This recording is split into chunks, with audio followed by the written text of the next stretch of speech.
There's been a lot of hype around this guy. I'm a big fan of him. You are not, but I do want to know your expertise on this guy, and that is our very own Chase Claypool. I mean, it's not to say I'm not a fan of him, Okay, sorry. but I mean, he looks phenomenal out there. Like, he runs the ball well, he catches the ball well, good player. But he's not gonna keep it up. Okay.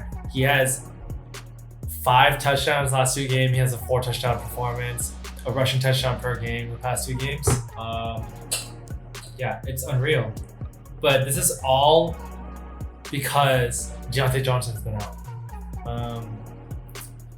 I feel like before Chase came in and became this guy, Deontay Johnson was the leading target share of that Pittsburgh Steelers team. He was like the guy that had the most hype, if one could say. So with him coming back this upcoming week, even though Claypool has definitely established himself as like, oh, he can do it, it's gonna get scaled back. So in fantasy wise, I don't expect him to keep doing what he's doing. Okay. If that's like the best way. So what do you think he'll end up? You think because, do you think he'll end up like not even a receiver 1, 2, or flex?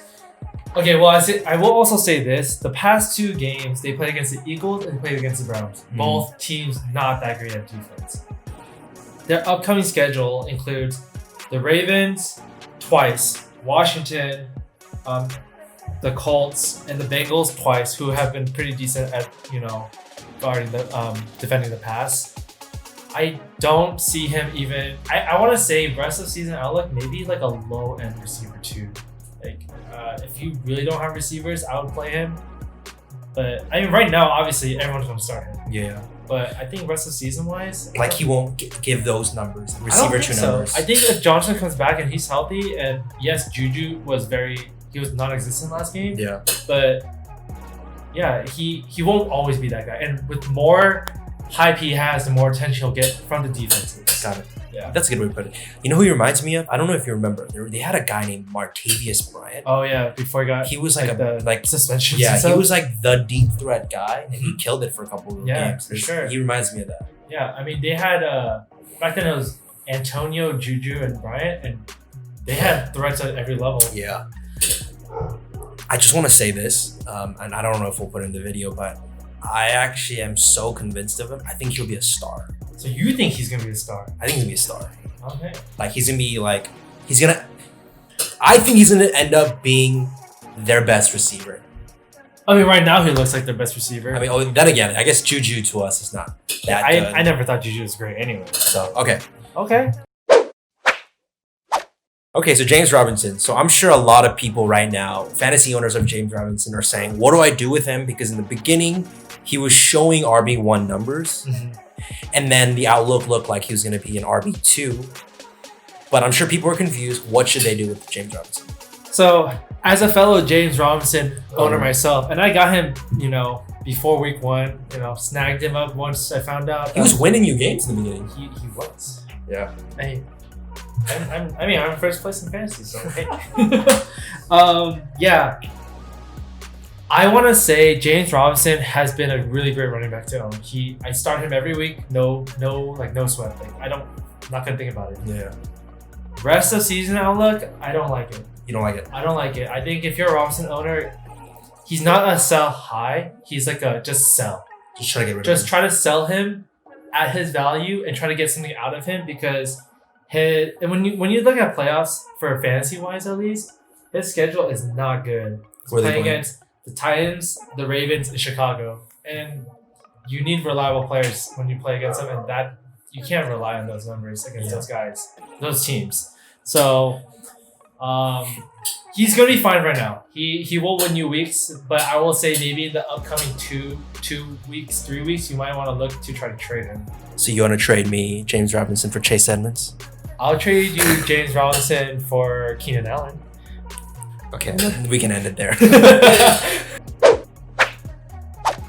Okay. He's a fun one. This guy's a fun one. So yeah, so another receiver that has been absolutely killing it. And honestly living up to the potential that everyone thought he had is Will Fuller. Yes. Can he keep this up? Because he's been balling, bro. To be honest, he he always has been balling, You but think he so? just always gets hurt.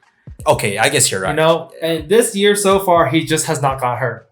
And I feel like when it comes to fantasy, you can't judge a player by injury prone, because you never know. Yeah. Like even players who are super healthy, they get hurt. Like look at Christian McCaffrey, look at Saquon Barkley. You know, top 2 picks of this year, and they got hurt. So to say the least, Fuller is the real deal. And Deshaun Watson, after they fired Bill O'Brien, man, he's had. It's all him. I mean, they don't even have a run game. Like David Johnson, like I like him, but he's not that good. So Deshaun needs to throw for like 40 attempts minimum. Yeah, and Texans. I do think that the Texans will always stay competitive every game because of the division they're in. They have the Colts in it. They have the Titans in it. Jags are like kind of like that outlier, but they got 2 different really competitive teams, so they have to perform well if they want a chance. So for owners of Will Fuller, you're saying keep him, ride him, because he's gonna be a beast. I think you should keep him. There's no reason for. He's not like a sell high, because I think he will keep doing what he's doing. Definitely not a buy low anymore. I would say if he was my top receiver, I would be happy. Like knowing that he'll get me at least 10 points. Okay. Hopefully he's not anyone's top receiver. I thought you were just gonna say if he was my top receiver, I'd be happy, because I was like, I'd be happy too, bro. Yeah, because you're your top receiver. You don't want to know. Okay. Ooh. Okay. So he's probably this year's, like, if there was an award for most controversial award, it's probably Kenyan Drake. It's Kenyan Drake. He finally had one game that we all like, or that we all expected him to have when people drafted him in the first round. Can he keep this up? What should owners do with Kenyan Drake? Coming into this season, I had no idea why people liked him so much. Like, I know he ended pretty strong last year. I'm just like, I don't get it. And I want to believe in the Drake train, to say anything. I do think he's gonna do well.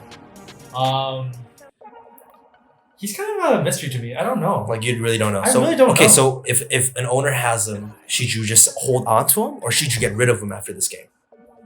I would try to sell him.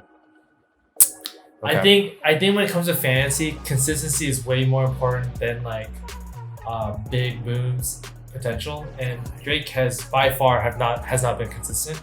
Agreed. Looking at their schedule as well, they have a really tough schedule. They're playing against Rams, New England, Buffalo, Giants, Philly, Seahawks, and SF. Yeah. That's a tough run schedule for him. I mean, I feel the same. I mean, I think their second string running back's better in Edmonds. Edmonds. And like I've always said it with Kenyan Drake, if you're really that good of a player, you can play anywhere. Mm-hmm. You're ass in Miami, you're gonna be at best average at Arizona. I want to say, they're playing against Seattle this upcoming week, who is a tough matchup for running backs. So if I was a Drake owner, I would actually try to move him this week. Even though I don't think he's a sell high, but I would try to move him before people, if he does bad against the Hawks, people are like, oh, this is a Drake that we expected. Got it. Okay. Yeah.